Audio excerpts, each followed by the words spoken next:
ಪುರಾತನ ಇತಿಹಾಸವನ್ನ ಅವಲೋಕಿಸಿದ್ರೆ ಕ್ರಿಸ್ತಪೂರ್ವ 2,500 ವರ್ಷಗಳ ಹಿಂದೆ ಭಾರತದ ಮೂಲ ನಿವಾಸಿಗಳು ವಿಶ್ವದ ಅತ್ಯಂತ ಪ್ರಾಚೀನ ಹಾಗೂ ಶ್ರೀಮಂತ ನಾಗರಿಕತೆಯನ್ನ ಸ್ಥಾಪಿಸಿದ್ರು.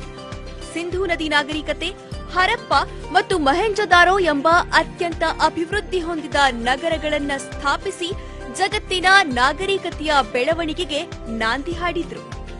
ಸಿಂಧೂ ನಾಗರಿಕತೆಯ ಸಂಸ್ಥಾಪಕರಾದ ಮೂಲ ನಿವಾಸಿ ಜನಾಂಗಗಳನ್ನ ನಾಗ, ರಾಕ್ಷಸ, ಅಸುರ, ದ್ರಾವಿಡ, ದಾನವ, ಕಿನ್ನರ, ನಿಷಾದ ಮುಂತಾದ ಹೆಸರುಗಳಿಂದ ಕರೆಯುತ್ತಿದ್ರು. ಸ್ವಾತಂತ್ರ್ಯ, ಸಮಾನತೆ ಮತ್ತು ಸೋದರತೆಯ ತತ್ವಗಳಿಗೆ ಸಿಂಧೂ ನಾಗರಿಕತೆಯು ಹೆಸರುವಾಸಿಯಾಗಿತ್ತು. ಕ್ರಿಸ್ತಪೂರ್ವ 1800ರಲ್ಲಿ ಮಧ್ಯ ಏಷ್ಯಾದಿಂದ ಕೈಬರ್ ಕಣಿವೆಯ ಮೂಲಕ ಆರ್ಯರು ಬಂದು ಸಂಪದ್ಭರಿತ ಸಿಂಧೂ ಪ್ರದೇಶವನ್ನ ನೋಡಿ ಇಲ್ಲೇ ನೆಲೆ ನಿಂತರು. ಮೂಲ ನಿವಾಸಿ ನಾಗಾ ಜನಾಂಗದ ರಾಜ್ಯಭಾರವನ್ನ ನಾಶ ಮಾಡಿದ ನಂತರ ಆರ್ಯರು ಇಡೀ ಸಮಾಜವನ್ನು ವರ್ಣ ವ್ಯವಸ್ಥೆಯ ಮೇಲೆ ವಿಭಜನೆ ಮಾಡಿದ್ರು. 4 ವರ್ಣಗಳನ್ನ ಸೃಷ್ಟಿಸಿ ಅವರಿಗೆ ಕರ್ತವ್ಯಗಳನ್ನ ನಿಗದಿಪಡಿಸಿದ್ರು. ಬ್ರಾಹ್ಮಣನು ವಿದ್ಯೆ ಮತ್ತು ಪೌರೋಹಿತ್ಯ ಮಾಡಬೇಕು, ಕ್ಷತ್ರಿಯನು ರಾಜ್ಯಭಾರ ಮಾಡಬೇಕು, ವೈಶ್ಯನು ವ್ಯಾಪಾರ ಹಾಗೂ ವ್ಯವಸಾಯ ಮಾಡಬೇಕು, ಹಾಗೂ ಶೂದ್ರನು ಮೇಲಿನ 3 ವರ್ಣಗಳ ಸೇವೆ ಮಾಡಬೇಕು ಎಂದು ನಿಗದಿಪಡಿಸಿ ಇದು ದೈವ ನಿಯಮವಾಗಿರೋದ್ರಿಂದ ಇದನ್ನು ಯಾರೂ ವಿರೋಧಿಸಬಾರದೆಂದು ಮುಗ್ಧ ಜನತೆಯನ್ನು ನಂಬಿಸಿದ್ದರು. ಹೀಗೆ ಆರ್ಯರು ಸಮಾಜದ ಒಳಗಿನ ಮನುಷ್ಯರ ನಡುವೆ ಭೇದವನ್ನ ಸೃಷ್ಟಿ ಮಾಡಿ ಮೂಢನಂಬಿಕೆ, ಯಜ್ಞ ಯಾಗಾದಿಗಳನ್ನ ಒಳಗೊಂಡ ವೈದಿಕ ವ್ಯವಸ್ಥೆಯ ವಿರುದ್ಧ ಪ್ರಪ್ರಥಮ ಬಾರಿಗೆ ಕ್ರಿಸ್ತಪೂರ್ವ 500ರಲ್ಲಿ ಹುಣ್ಣಿಮೆಯ ಬೆಳದಿಂಗಳಂತೆ ಈ ಪವಿತ್ರ ಪುಣ್ಯಭೂಮಿಯಲ್ಲಿ ಜನಿಸಿದ ಶಾಕ್ಯ ವಂಶದ ಕುಡಿಯೊಂದು ಜ್ಞಾನದ ಬೆಳಕನ್ನ ಚೆಲ್ಲಿದ ಚಿಲುಮೆಯೇ ಗೌತಮ ಬುದ್ಧ. ಬುದ್ಧಂ ಶರಣಂ ಗಚ್ಛಾಮಿ.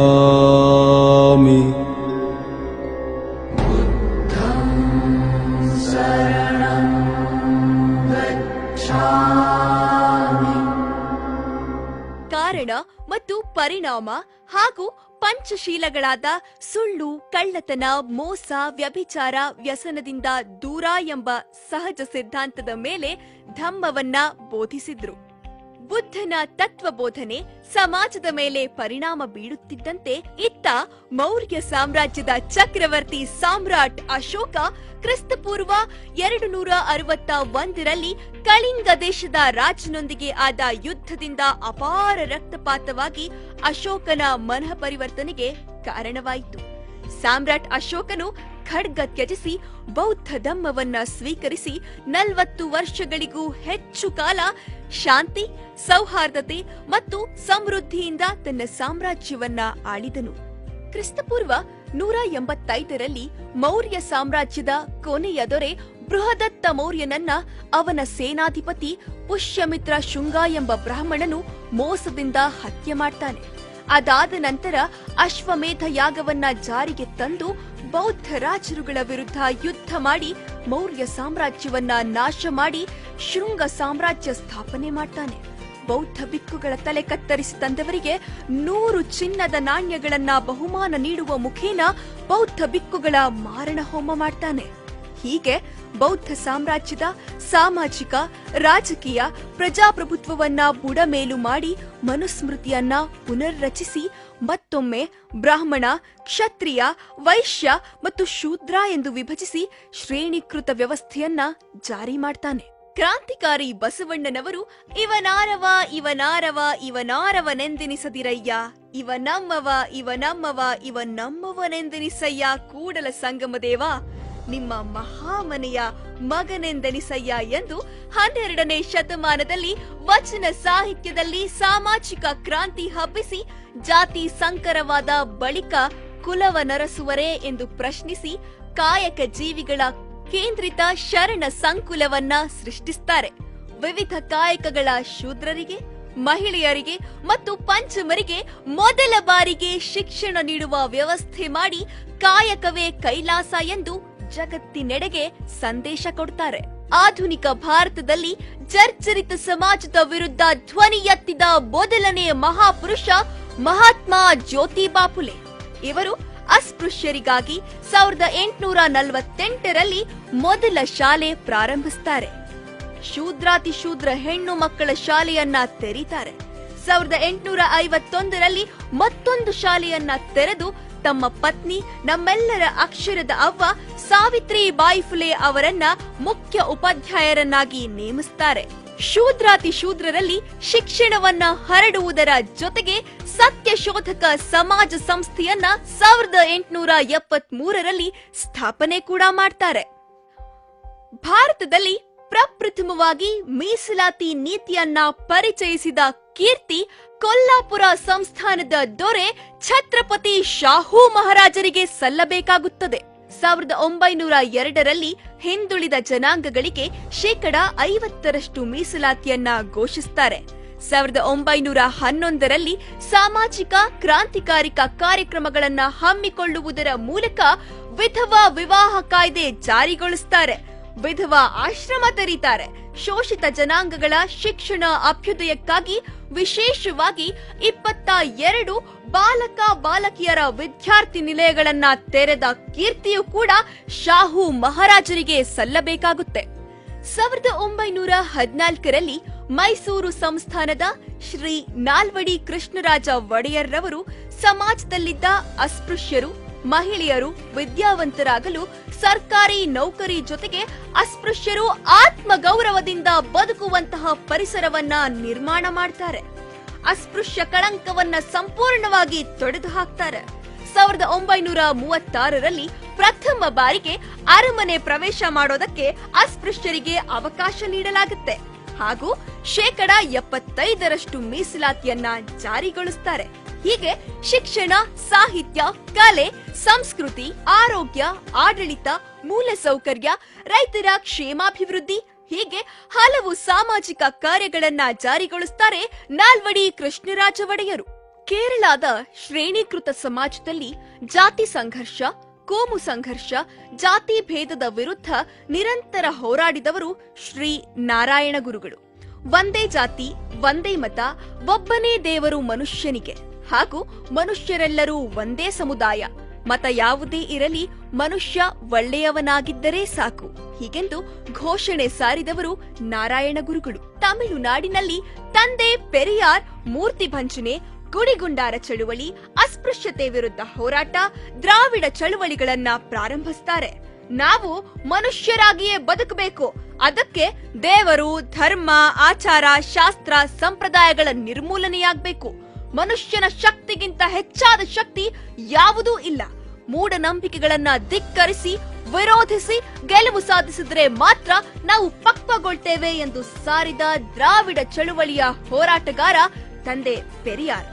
ಮಾರ್ಚ್ 21, 1920ರಲ್ಲಿ ಮನ್ಗಾವ್ನಲ್ಲಿ ನಡೆದ ಮಹರ್ ಸಮ್ಮೇಳನದಲ್ಲಿ ಶಾಹು ಮಹಾರಾಜರವರು ಬಾಬಾ ಸಾಹೇಬ್ ಡಾಕ್ಟರ್ ಅಂಬೇಡ್ಕರ್ ರವರನ್ನ ಜಗತ್ತಿಗೆ ಪರಿಚಯಿಸಿ ಸಾಮಾಜಿಕ ಪರಿವರ್ತನೆಯ ಚಳುವಳಿಯನ್ನ ಇನ್ನು ಮುಂದೆ ದೇಶಾದ್ಯಂತ ಡಾಕ್ಟರ್ ಬಾಬಾ ಸಾಹೇಬ್ ಅಂಬೇಡ್ಕರ್ ರವರು ಮುನ್ನಡೆಸುತ್ತಾರೆ ಅಂತ ಘೋಷಿಸುತ್ತಾರೆ.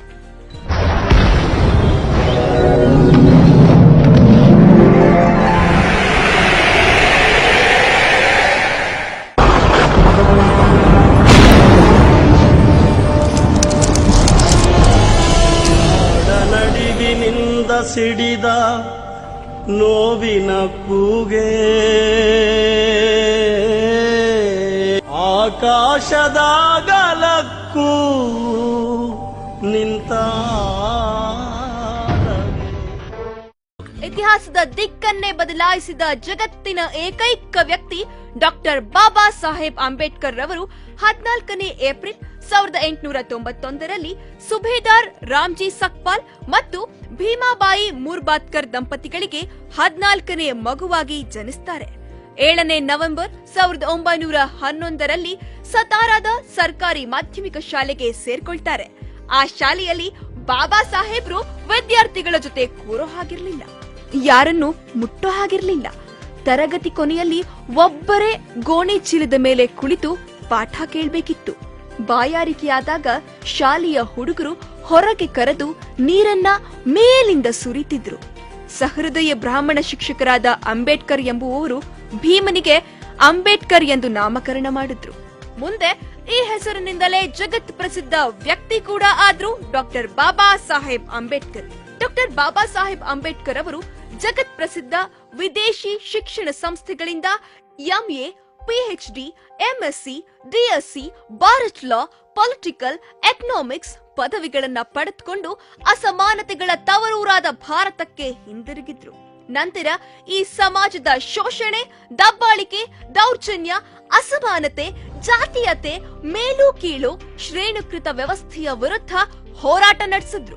ಅಸ್ಪೃಶ್ಯರು ನೀರು ಮುಟ್ಟದ್ರಿಂದ ಮೈಲಿಗೆಯಾಗುತ್ತದೆಂದು ತೀರ್ಮಾನಿಸಿದ್ದ ಜಾತಿವಾದಿಗಳು ಚೌಡರ ಕೆರೆಗೆ ಗಡಿಗೆಗಳಲ್ಲಿ ದನದ ಸಗಣಿ ಮತ್ತು ಗಂಜಲಗಳನ್ನ ತುಂಬಿ ಕೆರೆಗೆ ಸುರಿಯುವುದರ ಮೂಲಕ ಕೆರೆಯನ್ನ ಶುದ್ಧೀಕರಿಸಿದ್ರು. ಈ ವಿಷಯ ತಿಳಿದ ಬಾಬಾ ಸಾಹೇಬರು ಜಾತಿವಾದಿಗಳ ವಿರುದ್ಧ ನ್ಯಾಯಾಲಯದಲ್ಲಿ ವಾದ ಮಂಡಿಸಿದ್ರು. 1937ರಲ್ಲಿ ನ್ಯಾಯಾಲಯ ತನ್ನ ತೀರ್ಪಿನಲ್ಲಿ ಸಾರ್ವಜನಿಕ ಕೆರೆ ಬಾವಿಗಳಲ್ಲಿ ಅಸ್ಪೃಶ್ಯರಿಗೆ ನೀರು ಕುಡಿಯಲು ಕಾನೂನುಬದ್ಧ ಹಕ್ಕಿದೆ ಎಂದು ಅಂತಿಮ ತೀರ್ಪು ನೀಡಿತು. 1931ರಲ್ಲಿ ಲಂಡನ್ನಿನಲ್ಲಿ ನಡೆದ ದುಂಡು ಮೇಜಿನ ಸಭೆಯಲ್ಲಿ ಭಾಗವಹಿಸಿದ ಡಾಕ್ಟರ್ ಬಾಬಾ ಸಾಹೇಬ್ ಅಂಬೇಡ್ಕರ್ ರವರು ಬಹುಜನರ ಸಾಮಾಜಿಕ ಹಾಗೂ ರಾಜಕೀಯ ಹಕ್ಕುಗಳಿಗಾಗಿ ವಾದ ಮಂಡಿಸಿದ್ರು. ಅಸ್ಪೃಶ್ಯರಿಗಾಗಿ ಪ್ರತ್ಯೇಕ ಮತದಾನದ ಹಕ್ಕು ನೀಡಬೇಕೆಂಬ ಬಾಬಾ ಸಾಹೇಬರ ಒತ್ತಾಯವನ್ನ ಗಾಂಧೀಜಿಯವರು ವಿರೋಧಿಸಿದ್ರೂ ಸಹ ಬಾಬಾ ಸಾಹೇಬರ ಈ ವಾದವನ್ನ ಬ್ರಿಟಿಷ್ ಸರ್ಕಾರ ಗೌರವಿಸಿತ್ತು. ನಂತರ 1947ರಲ್ಲಿ ಡಾಕ್ಟರ್ ಬಾಬಾ ಸಾಹೇಬ್ ಅಂಬೇಡ್ಕರ್ ರವರು ಸಂವಿಧಾನ ರಚನಾ ಸಮಿತಿಯ ಅಧ್ಯಕ್ಷರಾದರು. ನವೆಂಬರ್ 26, 1949ರಲ್ಲಿ 3000 ವರ್ಷಗಳ ಮನುಧರ್ಮಶಾಸ್ತ್ರಕ್ಕೆ ತದ್ವಿರುದ್ಧವಾದ ಮಾನವತಾ ಸಂವಿಧಾನವನ್ನ ದೇಶಕ್ಕೆ ಅರ್ಪಿಸಿದ್ರು. 70ರ ದಶಕದಲ್ಲಿ ಕರ್ನಾಟಕಕ್ಕೊಂದು ಹೊಸ ಅಲೆ ಬಂದ ಕಾಲ. ವಿದ್ಯಾರ್ಥಿಗಳಲ್ಲಿ ಮತ್ತು ಯುವ ಜನರಲ್ಲಿ ಹೊಸ ವಿಚಾರಗಳು ಚಿಗುರಿದ ಪರ್ವಕಾಲ. 1973ರಲ್ಲಿ ಮೈಸೂರು ನಗರದ ಮಹಾರಾಜ ಕಾಲೇಜಿನಲ್ಲಿ ನಡೆದ ಒಂದು ಸಮಾರಂಭದಲ್ಲಿ ಶ್ರೀ ದೇವರಾಜರಸುರವರು ಮುಖ್ಯಮಂತ್ರಿಯಾಗಿದ್ದ ಅವಧಿಯಲ್ಲಿ ರಾಜ್ಯದ ಪೌರಾಡಳಿತ ಸಚಿವರಾಗಿದ್ದ ಶ್ರೀ ಬಸವಲಿಂಗಪ್ಪನವರು ಕನ್ನಡ ಸಾಹಿತ್ಯದಲ್ಲಿ ಬರೀ ಬೂಸಾ ತುಂಬಿಕೊಂಡಿದೆ, ಕನ್ನಡ ಬರಹಗಾರರು ಬರ್ದಿರೋದೆಲ್ಲ ಗಟ್ಟಿ ಸಾಹಿತ್ಯವೇ ಅಲ್ಲ ಅಂದ್ರು. ಬಹಳ ದಿನಗಳಿಂದ ಕಾಯುತ್ತಾ ಇದ್ದ ಕೋಮುವಾದಿಗಳಿಗೆ ಒಂದು ಕುಂಟು ನೆಪ ಸಿಕ್ಕಂತಾಯಿತು. ನಂತರದ ದಿನಗಳಲ್ಲಿ ಕಿಡಿಗೇಡಿಗಳು ಒಂದೆರಡು ಕಾಲೇಜುಗಳಲ್ಲಿ ಮುಷ್ಕರ, ಬಸ್ಗಳಿಗೆ ಬೆಂಕಿ ಹಚ್ಚಿ ಬಂದ್ ನಡೆಸಿದ್ರು. ಶ್ರೀ ಬಸವಲಿಂಗಪ್ಪನವರ ವಿರುದ್ಧ ಕಿಚ್ಚು ಜ್ವಾಲೆಗಳು ಹಬ್ಬಿ ಹರಡಿದ್ವು. ಇದೇ ಸಂದರ್ಭದಲ್ಲಿ ದಲಿತ ಚಳುವಳಿಗಳು ಉದಯಿಸಿದ್ವು. 1970ರ ದಶಕದಲ್ಲಿ ಈ ಸಮಾಜದಲ್ಲಿನ ನೊಂದ ದಲಿತರ, ಶೋಷಿತ ಸಮುದಾಯಗಳ, ದಮನಿತರಿಗೆ ಸಾಮಾಜಿಕ ನ್ಯಾಯ ಕಲ್ಪಿಸುವ ಸಲುವಾಗಿ ದಲಿತ ಸಂಘರ್ಷ ಸಮಿತಿಗೆ ಪಾದಾರ್ಪಣೆ ಮಾಡಿದ ನಾಯಕರ ಪೈಕಿ ಅಣ್ಣಯ್ಯರವರು ಕೂಡ ಹಿರಿಯರಲ್ಲಿ ಒಬ್ಬರು. ನಾವು ನಡೆಯುತ್ತೇವಾ ಬಾಬಾ ಸಾಬರ ಮಾರ್ಗದಿ ನಡೆದು ಬೌದ್ಧರಾಗುತ್ತೇವಾ, ಭಾರತ ಬೌದ್ಧ ಮಾಡುತ್ತೇವಾ. ನಾವು ನಡೆಯುತ್ತೇವಾ ಬಾಬಾ ಸಾಬರ ಮಾರ್ಗದಿ ನಡೆದು ಬೌದ್ಧರಾಗುತ್ತೇವಾ, ಭಾರತ ಬೌದ್ಧ ಮಾಡುತ್ತೇವಾ. बुद्धं शरणं गच्छामि. ನಮೋ ತಸ್ಸ ಭಗವತು ಅರ್ಹತು ಸಮ್ಮಾ ಸಂಬುದ್ಧಸ್ಸ. ಉಪಾಸಕ ಅಣ್ಣಯ್ಯ ಅವರು ಸುಮಾರು 30-35 ವರ್ಷಗಳಿಂದ ಇಲ್ಲಿ ನಮ್ಮ ಮಹಾಬೋಧಿ ಬುದ್ಧ ವಿಹಾರಕ್ಕೆ ಬರ್ತಾ ಇದ್ದಾರೆ. ಇಲ್ಲಿ ಬಂದು ಧಮ್ಮವನ್ನು ಕಲಿಬೇಕು, ಧಮ್ಮದ ಮಾರ್ಗದಲ್ಲಿ ನಡಿಬೇಕು ಅಂತ ತುಂಬ ಉತ್ಸುಕತೆಯಿಂದ ನಡ್ಕೊಂಡು ಬಂದಿದ್ದಾರೆ. ಇಷ್ಟು ವರ್ಷ ಇಲ್ಲಿ ಬಂದು ನಮ್ಮ ಎಲ್ಲ ಕಾರ್ಯಕ್ರಮಗಳಲ್ಲಿ ಭಾಗಿಗಳಾಗಿದ್ದಾರೆ. ಕೇವಲ ಭಾಗಿಗಳಾಗಿ ಅಷ್ಟೇ ಅಲ್ಲ, ಅವರು ಯಾವುದೇ ಒಂದು ನಮ್ಮ ಕಾರ್ಯಕ್ರಮ ಇದ್ದಾಗ ಅದಕ್ಕೆ ಸಾಕಷ್ಟು ದಾನಗಳನ್ನು ಕೂಡ ಕೊಟ್ಟಿದ್ದಾರೆ.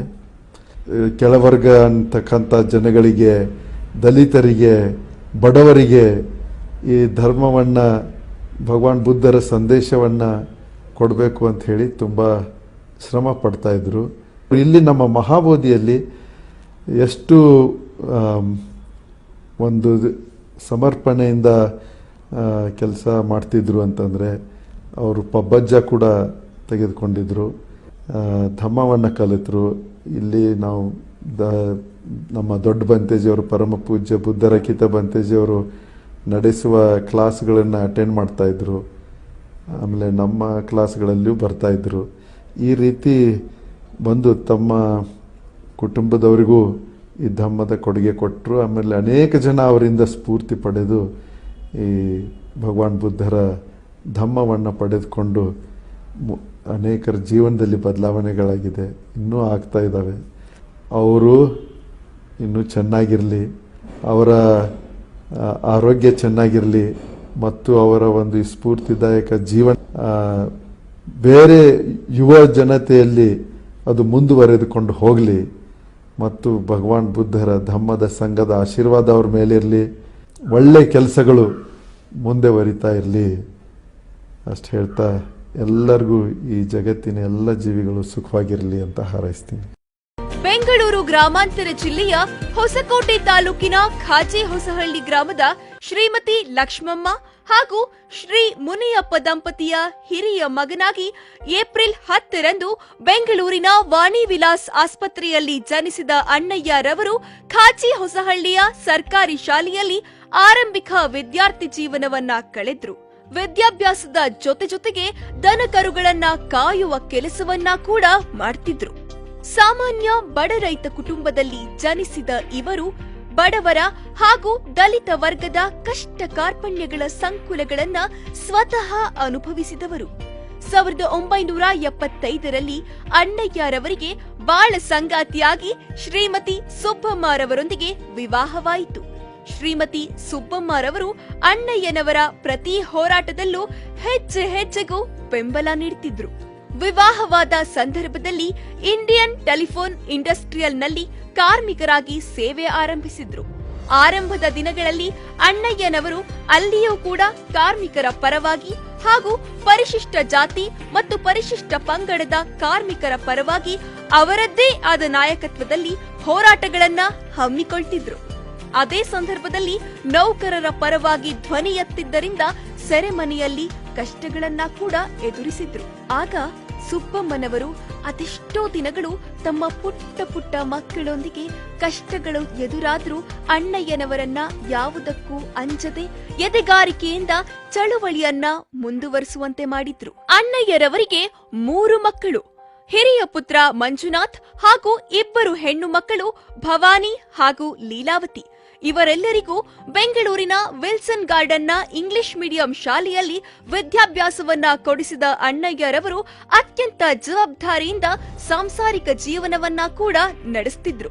ಜೊತೆಗೆ 1979-80ರಲ್ಲಿ ದಲಿತ ಸಂಘರ್ಷ ಸಮಿತಿಯ ಚಳುವಳಿಯ ಹೋರಾಟದಲ್ಲಿ ಮುಂಚೂಣಿಯ ನಾಯಕರಾಗಿ ತೊಡಗಿಕೊಂಡಿದ್ರು. ಅಣ್ಣಯ್ಯರವರು ಶೋಷಿತರ ನೆರವಿಗೆ ಮುಂದಾಗುತ್ತಿದ್ದ ಸಂದರ್ಭದಲ್ಲಿ ಕೋಲಾರದ ಹುಣಸೇಕೋಟೆಯಿಂದ ಬೆಂಗಳೂರಿನವರೆಗೂ ನಡೆದಿದ್ದ ಕಾಲು ನಡಿಗೆ ಜಾಥಾದಲ್ಲಿ ಅಣ್ಣಯ್ಯನವರು ಸಾಮೂಹಿಕ ನಾಯಕತ್ವದಲ್ಲಿ ಆರೋಪಿ ಕೃಷ್ಣೇಗೌಡ ಎಂಬುವವರಿಗೆ ಶಿಕ್ಷೆ ವಿಧಿಸುವವರೆಗೂ ಸರ್ಕಾರದ ವಿರುದ್ಧ ಉಗ್ರವಾದ ಹೋರಾಟವನ್ನ ಹಮ್ಮಿಕೊಂಡಿದ್ರು. ಅಣ್ಣಯ್ಯರವರು ದಲಿತ ಸಂಘರ್ಷ ಸಮಿತಿಯ ಬೆಂಗಳೂರು ನಗರ ಜಿಲ್ಲಾ ಪದಾಧಿಕಾರಿಯಾಗಿದ್ದ ಸಂದರ್ಭದಲ್ಲಿ ಹಲವಾರು ಹೋರಾಟಗಳಲ್ಲಿ ಮುಂಚೂಣಿಯಲ್ಲಿದ್ರು.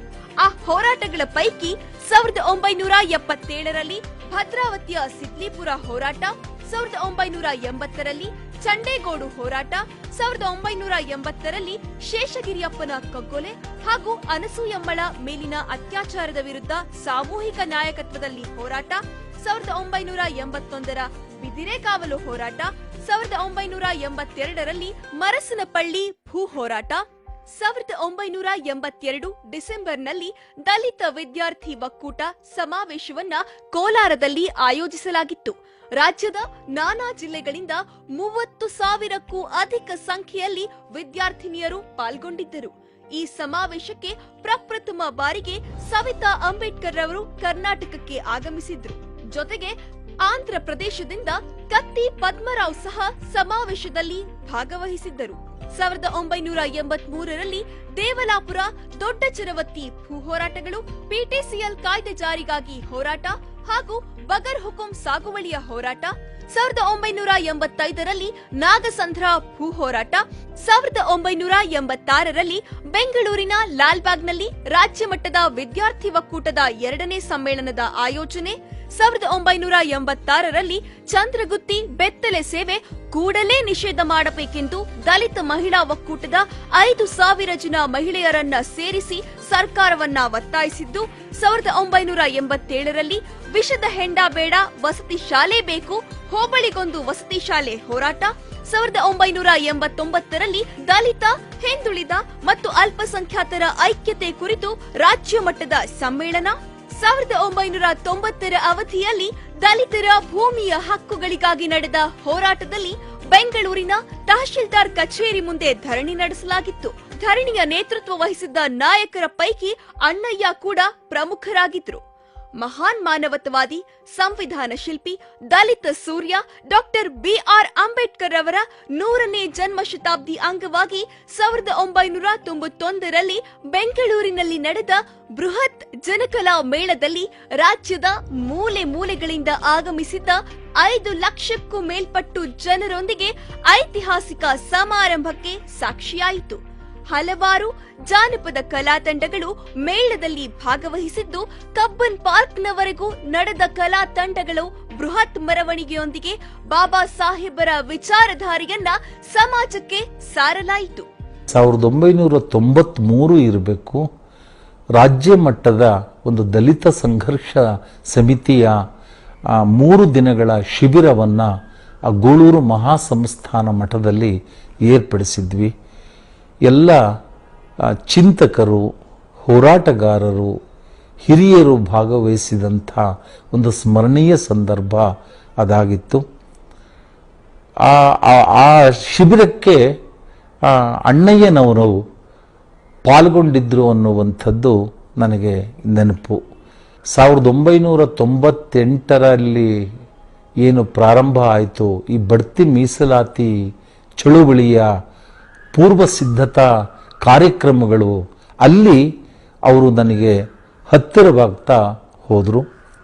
ಸರ್ಕಾರದ ಉದ್ಯೋಗದಲ್ಲಿದ್ದರೂ ಕೂಡ ಅವರು ತುಂಬ ನಿಷ್ಠೆಯಿಂದ ದಲಿತ ಸಂಘರ್ಷ ಸಮಿತಿಯಲ್ಲಿ ತೊಡಗಿಸಿಕೊಂಡವರಾಗಿದ್ದರು. ಅಣ್ಣಯ್ಯನವರು ಕ್ರಿಯಾಶೀಲವಾಗಿದ್ದರು. ಅಂದಿನ ದಲಿತ ಸಂಘರ್ಷ ಸಮಿತಿ ಕೈಗೊಳ್ಳತಕ್ಕಂಥ ಎಲ್ಲ ಜನಪರ ಹೋರಾಟಗಳು, ವಿಚಾರ ಸಂಕಿರಣಗಳು, ಸಂವಾದಗಳು, ಜಾಥಾಗಳು, ಪ್ರತಿಭಟನೆಗಳು ಅಥವಾ ಬೇಡಿಕೆಗಳ ಕುರಿತಂಥ ಕಾರ್ಯಕ್ರಮಗಳು ಎಲ್ಲದರಲ್ಲಿಯೂ ಕೂಡ ಅಣ್ಣಯ್ಯನವರು ಸಕ್ರಿಯವಾಗಿ ಪಾಲ್ಗೊಳ್ತಾ ಇದ್ದರು. ಸಂಘರ್ಷ ಸಮಿತಿ ಏರ್ಪಡಿಸಿದ ಸಭೆಗಳೇ ಇರಲಿ ಅಥವಾ ಇತರೆ ಅವರು ರೂಪಿಸಿದಂಥ ಕಾರ್ಯಕ್ರಮಗಳೇ ಇರಲಿ, ಎರಡಕ್ಕೂ ಅಣ್ಣಯ್ಯನವರು ಒತ್ತಾಸೆಯಾಗಿ ನಿಲ್ತಾ ಇದ್ರು. ಅನೇಕ ಕಾರ್ಯಕ್ರಮಗಳಿಗೆ ನನ್ನನ್ನು ಕರ್ಕೊಂಡು ಹೋಗಿದ್ದಾರೆ.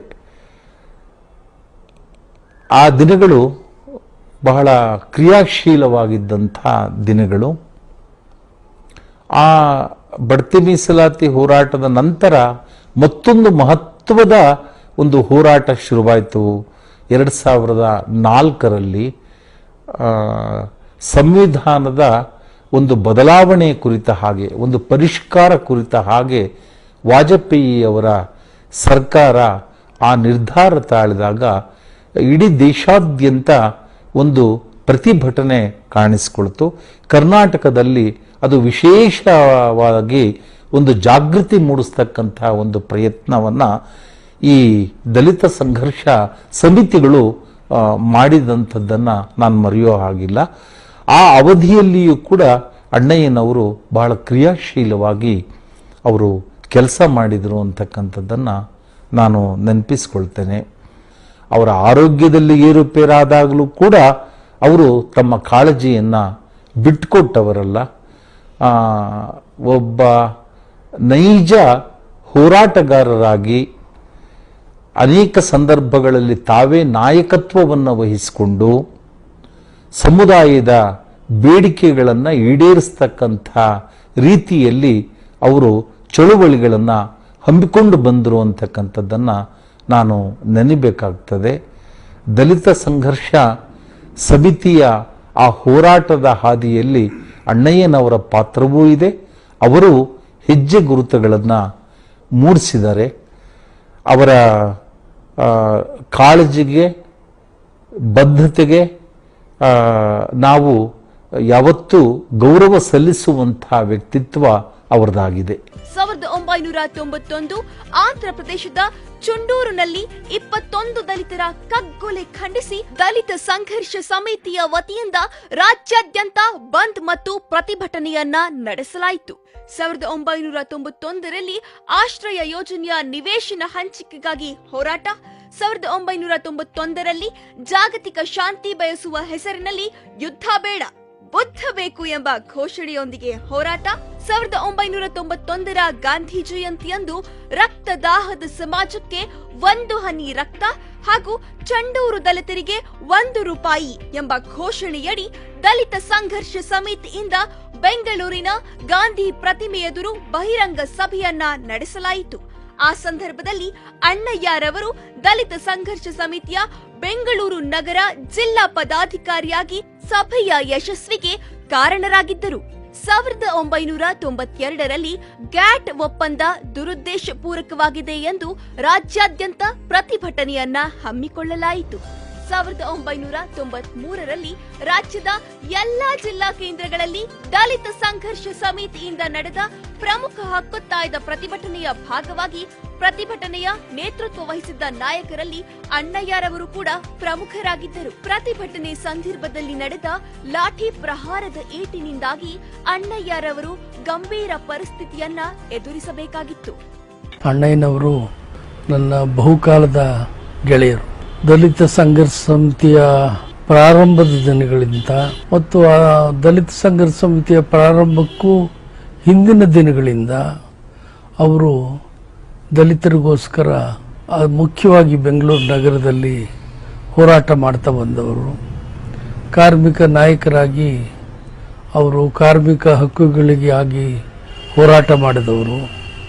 ನಂತರ ದಲಿತ ಚಳವಳಿ ಪ್ರಾರಂಭ ಆದಾಗ ದಲಿತ ಚಳವಳಿಯನ್ನು ಸೇರಿ ನಿಸ್ವಾರ್ಥ ಮನೋಭಾವದಿಂದ ದುಡಿದು ಅನೇಕರಿಗೆ ಬದುಕು ಸಿಗೋದಕ್ಕೆ ಕಾರಣರಾದವರು ಅಣ್ಣಯ್ಯನವರು. ಅಣ್ಣಯ್ಯ ದಲಿತ ಚಳವಳಿಯಲ್ಲಿ ಒಬ್ಬ ಪ್ರಮುಖ ಕಾರ್ಯಕರ್ತರಾಗಿ ಆನಂತರ ನಾಯಕರಾಗಿ ಬೆಳೆದರು. ಅವರು ತುಂಬ ಯಾವುದಾದ್ರೂ ಒಂದು ಅನ್ಯಾಯ ಅಂತ ಕಂಡ್ರೆ ನೇರವಾಗಿ ಬಹಳ ಬೇಗನೆ ಸಿಡಿಮಿಡಿಗೊಳ್ತಾ ಇದ್ರು. ಅವ್ರ ಕ್ಯಾರೆಕ್ಟರ್ನೇ ಆ ಥರ. ಅದೇ ರೀತಿ ಆರ್ಗನೈಸೇಷನ್ ಕೂಡ ಯಾವುದಾದ್ರು ಒಂದು ಕಾರ್ಯದಲ್ಲಿ ತೊಡಗಿದ್ರೆ ಅಥವಾ ಪ್ರಾಮಾಣಿಕವಾಗಿ ಅದ್ರ ಬಗ್ಗೆ ತುಂಬಾ ಆಸಕ್ತಿಯಿಂದ ಇದಾಗ್ತದ. ಒಂದು ಉದಾಹರಣೆ ನಾನು ಅವ್ರದ್ದು ಜ್ಞಾಪಿಸ್ಕೊಳ್ತಾ ಇದ್ದೀನಿ ಈ ಸಂದರ್ಭದಲ್ಲಿ. ಹೆಗ್ಡೆ ಮನೆಗೆ ನಾವು ಬೆಳಗ್ಗೆ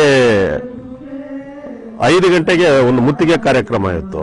ಅವತ್ತು ಮಂಡ್ಯ, ಕೋಲಾರ, ತುಮಕೂರು ಮತ್ತು ಬೇರೆ ಜಿಲ್ಲೆಗಳೆಲ್ಲ, ಬೆಂಗಳೂರು ಎಲ್ಲ ಇದಾಗಿತ್ತು. ಅವತ್ತು ಸುಮಾರು 5,000 ಜನ ಅವತ್ತು ರಾತ್ರಿ ನಾವು ಎಲ್ಲರೂ ಸೇರಿದ್ರೆ ಬೆಳಗ್ಗೆ 5 ಗಂಟೆಗೆ ಹೆಗ್ಡೆ ಮನೆಗೆ ಮುತ್ತಿಗೆ. ಅದು ಭೂ ಆಕ್ರಮಣ ಚಳವಳಿ, ಅದು ಭೂ ಒತ್ತುವರಿ ವಿರುದ್ಧ ಒಂದು ಚಳವಳಿ ಪ್ರಾರಂಭ ಮಾಡ್ತದ ಸಂದರ್ಭದಲ್ಲಿ ಆಗ ಇವರೆಲ್ಲರಿಗೂ ವಸತಿ ಮಾಡಬೇಕಾಗಿತ್ತು ರಾತ್ರಿ. ಆ ಸಂದರ್ಭದಲ್ಲಿ ಬೆಂಗಳೂರಿನ ಕಾರ್ಯಕರ್ತರ ಜೊತೆಗೆ ಅಣ್ಣಯ್ಯ ಕೂಡ ಒಬ್ಬ ಅಲ್ಲಿನ ತಾಲೂಕು ಕನ್ವೀನರ್ ಆಗಿ ತುಂಬಾ ಜವಾಬ್ದಾರಿಯಿಂದ ಅವತ್ತು ಕಾರ್ಯಕ್ರಮ ನಿರ್ವಹಿಸಿದ. ಇಡೀ ಹೊಸ ಬಿಲ್ಡಿಂಗ್ಗಳು ಏನ್ ಕಟ್ತಾ ಇದ್ರು ಆ ಬಿಲ್ಡಿಂಗ್ಗಳಲ್ಲಿ ಇಡೀ ರಾತ್ರಿನ ಮಂಡ್ಯದವ್ರನ್ನ ಮತ್ತು ತುಮಕೂರಿನವ್ರನ್ನ ಅಲ್ಲಿ ಸೇರಿಸಿ ಅವತ್ತು ವಸತಿನ ಕಲ್ಪಿಸಿದ್ರ ಜೊತೆಗೆ ಬೆಳಿಗ್ಗೆ 5 ಗಂಟೆಗೆ ಹೆಗ್ಡೆ ಮನೆಗೆ ಸೇರೋ ತರ ಎಲ್ಲಾ ಕಾರ್ಯಕರ್ತರನ್ನ ಇಡೀ ರಾತ್ರಿ ಅಲ್ಲಿನ ನಾಯಕರುಗಳ ಜೊತೆ ಸೇರ್ಕೊಂಡು ಅವರು ಕೂಡ ತುಂಬಾ ಇದಾಗಿ ಯಶಸ್ವಿಗೆ ಅವತ್ತೊಂದು ಕಾರಣರಾದ್ರು. ಈ ರೀತಿ ಬೆಂಗಳೂರು ಜೊತೆಗೆ ರಾಜ್ಯದ ಸುಮಾರು ಎಲ್ಲಾ ಜಿಲ್ಲೆಗಳಲ್ಲೂ ಕೂಡ ಒಡನಾಟ ಇದ್ದಿರೋದ್ರಿಂದ ಅವರು ಒಂದು ಪ್ರಮುಖ ನಾಯಕರಾಗಿ ಬೆಳೆದ್ರು. ಇವತ್ತಿಗೂ ಕೂಡ ಪ್ರಾಮಾಣಿಕವಾಗಿ ಅವತ್ತು ದಲಿತ ಚಳವಳಿಯಲ್ಲಿ ಒಬ್ಬ ಪಾಲುದಾರರಾಗಿ ಇದಾಗ್ತಾರೆ. ಅವ್ರ ಬಗ್ಗೆ ಈ ಒಂದು ಎಲ್ರಿಗೂ ತಿಳುವಳಿಕೆ ಕೊಡಿಸ್ತಾ ಇರೋದು ಬಹಳ ಸಂತೋಷದ ವಿಚಾರ. ಈ ತರದ ದಲಿತ ಚಳುವಳಿಯಲ್ಲಿ ಸುಮಾರು ಜನ ದುಡಿದಿದ್ದಾರೆ, ಶ್ರಮಿಸಿದ್ದಾರೆ. ಅದರಿಂದನೇ ಇವತ್ತು ದಲಿತ ಚಳುವಳಿ ಕರ್ನಾಟಕದಲ್ಲಿ ಒಂದು ಹೆಗ್ಗುರುತಾಗಿ ಉಳಿದಿದೆ. ಅದರಲ್ಲಿ ಅಣ್ಣಯ್ಯ ಕೂಡ ಒಬ್ಬರು ಅಂತ ನಾನು ಹೇಳಕ್ ಇಷ್ಟಪಡ್ತೀನಿ. ಪರಿಶಿಷ್ಟ ಜಾತಿಯ ವೈಜ್ಞಾನಿಕ ಮೀಸಲಾತಿಗೆ ಒತ್ತಾಯಿಸಿ 1996ರಲ್ಲಿ ದಲಿತ ಸಂಘರ್ಷ ಸಮಿತಿಯಿಂದ ರಾಜ್ಯಾದ್ಯಂತ ಎಲ್ಲಾ ತಾಲೂಕು ಕೇಂದ್ರಗಳಲ್ಲಿ ಧರಣಿ ಸತ್ಯಾಗ್ರಹಗಳನ್ನ ನಡೆಸಲಾಯಿತು. ವಿಪಿ ಸಿಂಗ್ ಪ್ರಧಾನಿಯಾಗಿದ್ದ ಅವಧಿಯಲ್ಲಿ ಮಂಡಲ್ ಕಮಿಷನ್ ಮೀಸಲಾತಿ ಪರವಾಗಿ ಹೋರಾಟ ನಡೆಸಲಾಯಿತು. 1996ರಲ್ಲಿ ಕೊಳಚೆ ನಿರ್ಮೂಲನಾ ಮಂಡಳಿ ಸಹಯೋಗದೊಂದಿಗೆ ದಲಿತ ಸಂಘರ್ಷ ಸಮಿತಿ ವತಿಯಿಂದ ಬೆಂಗಳೂರಿನ ಬೈಯಪ್ಪನಹಳ್ಳಿ ಸ್ಲಂನಲ್ಲಿ ಸ್ವಚ್ಛತಾ ಸಪ್ತಾಹವನ್ನ ಯಶಸ್ವಿಯಾಗಿ ನಡೆಸಲಾಯಿತು. ಇಂತಹ ನೂರಾರು ಯಶಸ್ವಿ ಹೋರಾಟಗಳನ್ನು ನಡೆಸಿದ ಕೀರ್ತಿಯ ಮುಂಚೂಣಿ ನಾಯಕರಲ್ಲಿ ಅಣ್ಣಯ್ಯರವರು ಕೂಡ ಒಬ್ಬರಾಗಿದ್ದಾರೆ. ಪರಿಶಿಷ್ಟ ಜಾತಿ, ಪರಿಶಿಷ್ಟ ಪಂಗಡಗಳಿಗೆ ಹೋಬಳಿಗೊಂದು ವಿದ್ಯಾರ್ಥಿ ನಿಲಯ, ವಿದೇಶ ಶಿಕ್ಷಣಕ್ಕೆ ಅನುದಾನ ಸೇರಿದಂತೆ ಇತರೆ ಕೆಲಸ ಸೌಲಭ್ಯಗಳಿಗೆ ಒತ್ತಾಯಿಸಿ ಕರ್ನಾಟಕ ದಲಿತ ವಿದ್ಯಾರ್ಥಿ ಒಕ್ಕೂಟ ನಡೆಸಿದ್ದ ಅರೆ ಬೆತ್ತಲೆ ಮೆರವಣಿಗೆಯಲ್ಲಿ ಅಣ್ಣಯ್ಯರವರು ಕೂಡ ಮುಂಚೂಣಿ ನಾಯಕರಾಗಿದ್ದರು. ಲಕ್ಷಾಂತರ ದಲಿತರೊಂದಿಗೆ ಸಾಮಾಜಿಕ ನ್ಯಾಯದ ಹೋರಾಟಕ್ಕಾಗಿ ಜಸ್ಟಿಸ್ ಬಾಲಕೃಷ್ಣ, ಸಾಹಿತಿ ಯುಆರ್ ಅನಂತಮೂರ್ತಿ, ದೇವನೂರು ಮಹದೇವ, ನ್ಯಾಯವಾದಿ ರವಿವರ್ಮ ಕುಮಾರ್, ಸಚಿವರಾದ ಎಚ್ಸಿ ಮಹದೇವಪ್ಪ, ದಲಿತ ಸಂಘರ್ಷ ಸಮಿತಿಯ ಡಿಜಿ ಸಾಗರ್ ಭಾಗವಹಿಸಿದ್ದ ಕಾರ್ಯಕ್ರಮದಲ್ಲಿ ಅಣ್ಣಯ್ಯರವರು ರೂವಾರಿಯಾಗಿದ್ದರು. ಐಟಿಐ ಉಳಿಸಿ ಎಂಬ ಒತ್ತಾಯದೊಂದಿಗೆ ಬೆಂಗಳೂರಿನ ಐಟಿಐ ಕಾರ್ಮಿಕ ಸಂಘ ನಡೆಸಿದ್ದ 60 ದಿನಗಳ ಸರಣಿ ಸತ್ಯಾಗ್ರಹದ ಹೋರಾಟದಲ್ಲಿ ಕಾರ್ಮಿಕ ಸಂಘದ ಕಾರ್ಯದರ್ಶಿಯಾಗಿದ್ದ ಅಣ್ಣಯ್ಯರವರು ಹೋರಾಟದ ಮುಂಚೂಣಿ ನಾಯಕರಾಗಿದ್ದರು.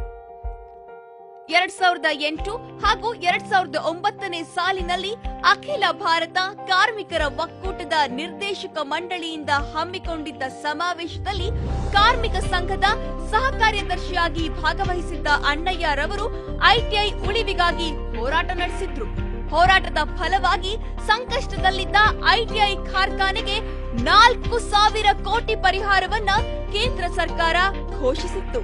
ಅಣ್ಣಯ್ಯ ಮತ್ತು ಅವರ ಸಹೋದ್ಯೋಗಿಗಳು ನಡೆಸಿದಂತಹ ಹೋರಾಟದ ಫಲ ಇದಾಗಿತ್ತು.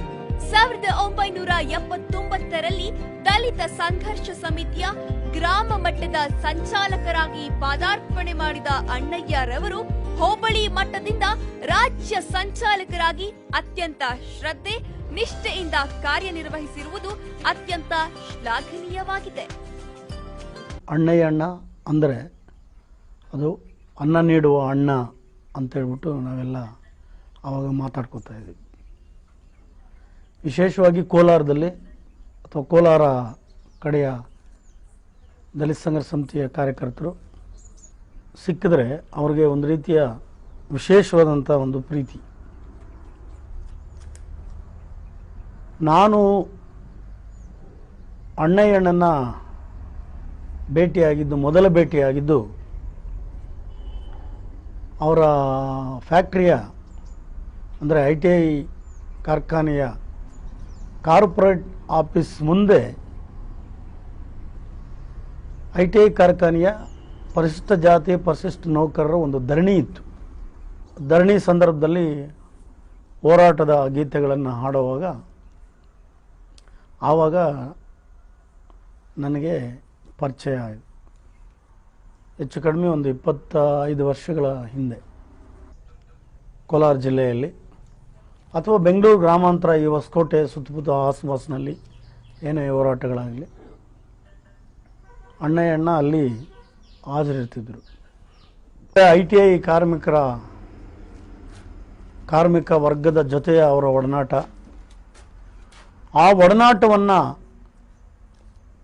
ದಲಿತ ಚಳವಳಿಯ ಜೊತೆಗೆ ಅವರು ಬೆಸೆದಂಥ ಒಂದು ರೀತಿ ಏನಿತ್ತು ಅದು ಸಂಘಟನೆಗೆ ಬಹಳ ಶಕ್ತಿ ಕೊಡುವಂಥ ಒಂದು ನಡೆ ಅಂತ ನಾನು ಭಾವಿಸಿದ್ದೇನೆ. ಅಣ್ಣಯ್ಯಣ್ಣ ಮಾತ್ರ ಇಡೀ ಅವರ ಜೀವನವನ್ನು ಒಂದು ದಲಿತ ಚಳವಳಿಯ ಒಂದು ಭಾಗವಾಗಿಯೇ ಇಂದಿಗೂ ಕೂಡ ಉಳಿಸ್ಕೊಂಡು ಬಂದಿದ್ದಾರೆ. ಬೆಂಗಳೂರಿನ ವಿಧಾನಸೌಧ ಮುಂದುಗಡೆ ಇರುವಂಥ ಅಂಬೇಡ್ಕರ್ ಪ್ರತಿಮೆ ಏನಿದೆ, ಆ ಪ್ರತಿಮೆಯನ್ನು ಮೆಟ್ರೋ ನಿಲ್ದಾಣ ಅಲ್ಲಿ ಬರಬೇಕು ಅನ್ನೋ ಕಾರಣಕ್ಕಾಗಿ ಆಗಿನ BJP ಸರ್ಕಾರ, ಅಂದರೆ ಜಗದೀಶ್ ಶೆಟ್ಟರ್ ಮುಖ್ಯಮಂತ್ರಿ ನೇತೃತ್ವದ BJP ಸರ್ಕಾರ ರಾತ್ರೋರಾತ್ರಿ ಅದನ್ನು ಬೇರೆ ಜಾಗಕ್ಕೆ ಸ್ಥಳಾಂತರ ಮಾಡಿಬಿಡ್ಬೇಕಂತ ಹೇಳ್ಬಿಟ್ಟು ಒಂದು ಹುನ್ನಾರವನ್ನು ಹೆಣೆದಿತ್ತು. ಅಣ್ಣಯ್ಯನವರು ಇಡೀ ರಾತ್ರೋರಾತ್ರಿ ಎಲ್ಲ ದಲಿತ ಸಂಘಟನೆಗಳ ನಾಯಕರ ಮತ್ತು ಕಾರ್ಯಕರ್ತರ ಎಲ್ಲರ ಸಂಪರ್ಕಕ್ಕೆ ಬಂದು ಅವರೆಲ್ಲರ ಹತ್ರ ಮಾತಾಡಿ ಬೆಳಗ್ಗೆನೆ ಸಾವಿರಾರು ಜನ ಅಲ್ಲಿ ಪ್ರತಿಮೆ ಮುಂದೆ ಧರಣಿ ಮಾಡುವಂಥ ಒಂದು ಕಾರ್ಯಕ್ರಮವನ್ನು ರೂಪಿಸಿದರು. ಆ ಸ್ಟ್ಯಾಚ್ಯೂಗೆ ಯಾವುದೇ ರೀತಿಯ ಧಕ್ಕೆ ಆಗದೇ ಇರೋ ರೀತಿಯಲ್ಲಿ ಹೋರಾಟ ರೂಪಿಸಿದಂಥ ಇದರಲ್ಲಿ ಅಣ್ಣ ಪ್ರಮುಖವಾಗಿ ನಿಲ್ತಾರೆ. ಇವತ್ತಿಗೂ ಕೂಡ ಅದು ನೌಕರರ ಇದಾಗ್ಬೋದು ಅಥವಾ ಕಾರ್ಮಿಕರ ಹೋರಾಟಗಳಾಗ್ಬೋದು ಅಥವಾ ಜನಸಾಮಾನ್ಯರ ಹೋರಾಟ ಆಗ್ಬೋದು, ಭೂಮಿ ಹೋರಾಟ ಆಗ್ಬೋದು, ಎಲ್ಲ ಹೋರಾಟಗಳಿಗೂ ಕೂಡ ಒಂದು ರೀತಿಯ ಸಮಾನವಾದಂಥ ನ್ಯಾಯವನ್ನು ದೊರಕಿಸ್ಕೊಟ್ಟಂಥವ್ರು ಅಣ್ಣಯ್ಯಣ್ಣ ಅಂತ ಹೇಳೋಕ್ಕೆ ಇಷ್ಟಪಡ್ತೀನಿ. ದಲಿತ ಚಳುವಳಿ ಆರಂಭ ಆದಾಗ 70ರ ದಶಕದಲ್ಲಿ ಅದು ಚಳುವಳಿ ತರ ಕೆಲಸ ಮಾಡಿಲ್ಲ, ಒಂದು ಹೃದಯ ತರ ಕೆಲಸ ಮಾಡಿದ್ದು. ಬಹುಶಃ ಯಾವ ಯೂನಿವರ್ಸಿಟಿಯಲ್ಲೂ ಕೊಡದಂತ ಒಂದು ದೊಡ್ಡ ಶಕ್ತಿಯನ್ನು ಕೊಟ್ಟಿದ್ದು ದಲಿತ ಚಳುವಳಿ. ಅಂತಹ ಚಳುವಳಿಕಾರರಲ್ಲಿ ಬಹಳಷ್ಟು ಜನ ಸೀನಿಯರ್ಸ್ ಇದರಲ್ಲಿ ನಮ್ಮ ಅಣ್ಣಯ್ಯ ಕೊಡೋರು ಒಬ್ಬರಾಗಿ ನಿಲ್ತಾರೆ. ಬೆಂಗಳೂರಿಗೆ ಹೋದ್ರೆ ನಮ್ಗೆ ಕಾಣಿಸ್ತಾ ಇದ್ದಿದ್ದು ಅಣ್ಣಯ್ಯನವರು. ನಾನು ಅವ್ರನ್ನ ಅನ್ನಮಯ್ಯ ಅಂತ ಕರೀತಾ ಇದ್ದಿದ್ದು. ಹಾಗಾಗಿ ಅಣ್ಣಯ್ಯನವರು ಅನ್ನ ಅಂದ್ರೆ ವಿದ್ಯಾರ್ಥಿಗಳು, ನಾವು ಚಳವಳಿಯಲ್ಲಿದ್ದಂತ ಹುಡುಗರಂತೂ ಹೋದ್ರೆ ಅವ್ರಿಗೆ ಪ್ರಾಣ, ತಾಯಿ ಪ್ರೀತಿಯನ್ನ ತೋರ್ತದ್ದು, ತಂದೆ ತರ ಟ್ರೀಟ್ ಮಾಡೋರು, ಎಲ್ಲರಿಗೂ ಊಟ ಮಾಡಿಸಿ ಖರ್ಚಿಗೊಂದು ಕಾಸು ಕೊಟ್ಟು ಚಳವಳಿ ಬಂಧುಗಳ ಜೊತೆ ಬಾಂಧವ್ಯವನ್ನು ಬೆಳೆಸಿಕೊಂಡು ನಮ್ಮ ಅಣ್ಣಯ್ಯನವರು ನಮ್ಮ ಹೋರಾಟದ ಮೂಲ ಸಂಸ್ಥಾಪಕರಲ್ಲಿ ಒಬ್ಬರಾಗಿ ಅವರು ಕೂಡ ನಮ್ಗೆ ಕಾಣಿಸ್ತಾರೆ. ಯಾಕಂದ್ರೆ ನಾವು ವಿದ್ಯಾರ್ಥಿ ದಿಸೆ, ತದನಂತರ ನಾವು ವಿದ್ಯಾರ್ಥಿ ಒಕ್ಕೂಟದ ನಾಯಕರಾದಾಗ ಕೂಡ ಬೆಂಗಳೂರಿಗೆ ನಾವು ಹೋಗ್ತಾ ಇದ್ದೀವಿ ಅಂದ್ರೆ ನಮಗೆ ಕಾಣಿಸ್ತಾ ಇದ್ದಿದ್ದು ಅಣ್ಣಯ್ಯನವರು. ಯಾಕಂದ್ರೆ ಅಣ್ಣಯ್ಯ ಚಳವಳಿಯ ಸ್ನೇಹಿತ, ಚಳವಳಿಯ ಒಡನಾಡಿ, ಸತ್ಯದ ಪರ ಸಾಂಸ್ಕೃತಿಕವಾಗಿ ನಿಲ್ತಕ್ಕಂಥ ಶಕ್ತಿ ಇದ್ದವರು, ಸದಾ ಹಸನ್ಮುಖಿ, ನಗುನಗುತ್ತಾ ಬಂದ ಬಂಧುತ್ವವನ್ನು ಉಳಿಸಿಕೊಂಡರು ಅಣ್ಣಯ್ಯನವರು. ಹಾಗಾಗಿ ದಲಿತ ಚಳವಳಿಯ ಒಂದು ಅದ್ಭುತವಾದಂಥ ಪಿಲ್ಲರ್ಗಳಲ್ಲಿ ನಮ್ಮ ಅಣ್ಣಯ್ಯನವರು ಕೂಡ ಒಬ್ಬರಾಗಿ ನಿಲ್ತಾರೆ. ದಲಿತ ಚಳವಳಿಯ ಹಿರಿಯ ನಾಯಕರವರು ಸುಮಾರು 70-80 ದಶಕಗಳ ಪ್ರಾರಂಭದಲ್ಲೇ ಅವರು ದಲಿತ ಚಳವಳಿ ಭಾಗವಹಿಸಿದ್ರು. ಉದ್ಯೋಗಿ ಆಗಿದ್ರು ಕೂಡ ಅವರು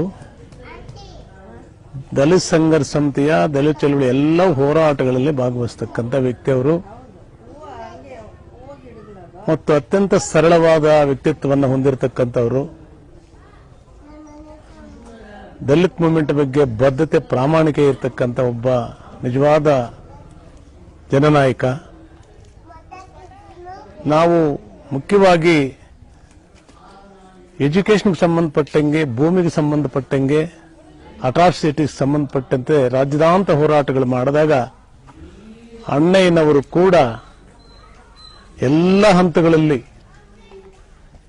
ದಲಿತ ಚಳವಳಿಯಲ್ಲಿ ಕಾಯ ವಾಚ ಮನಸ್ಸ ಕೆಲಸ ಮಾಡದಿರ್ತಕ್ಕಂಥ ಒಬ್ಬ ನಿಜವಾದ ಕಮಿಟ್ಮೆಂಟ್ ಇರತಕ್ಕಂಥ ಒಬ್ಬ ನಾಯಕ. ಮತ್ತೆ ನಮಗೆ ಅವ್ರ ಬಗ್ಗೆ ಬಹಳ ಗೌರವ ಇದೆ. ಹಾಗೆ ದಲಿತ ಚಳವಳಿ ಕೂಡ ಅವರು ಬಹಳ ಗೌರವವಾಗಿ, ಬಹಳ ಪ್ರಾಮಾಣಿಕತೆಯಿಂದ ಅವರು ನೋಡ್ಕೊಂಡಿದ್ದಾರೆ. ಮತ್ತೆ ಎಲ್ಲ ಚಳವಳಿಗಳಲ್ಲಿ ಕೂಡ ಅವರು ಭಾಗವಹಿಸಿದ್ದಾರೆ. ಸುಮಾರು ಹೆಂಡ ಬೇಡ ಭೂಮಿ ಬೇಕಂತ ನಾವು 5 ವರ್ಷ ಹೋರಾಟ ಮಾಡಿದ್ವಿ. ವಸತಿ ಶಾಲೆ ಬೇಕು ಅಂತ 5 ವರ್ಷ ಹೋರಾಟ ಮಾಡಿದ್ವಿ, ಭೂಮಿ ಹೋರಾಟಗಳು ಮಾಡಿದ್ವಿ.